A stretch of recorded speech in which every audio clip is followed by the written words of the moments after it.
عائلة مغربية تحب الحارس المغربي ياسين بونو جاءت إلى ملعب تدريب نادي الهلال السعودي بالولايات المتحدة الأمريكية، ذلك لملاقاة ياسين. أترككم مع المقطع. وعليكم السلام.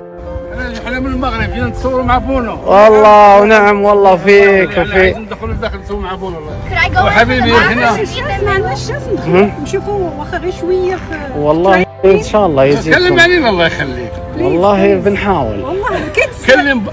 شوف ايه لما تشوف بونو قول له الصديق ديال حسن المدرب ديال رشيد بن محمود ديال المدرب ديال المغرب. انا صديق ديالي. ايه خلاص لما يجي بونو احنا نحاول نتكلم مع الاداره. تعرف رشيد بن محمود؟ معروف. هذا صديقي ود الحومه ديالي. ما شاء الله ما شاء الله. يلا شفت البلنتي اللي صد بونو؟ شفتوا؟ احنا جينا على ود هذا البلنتي.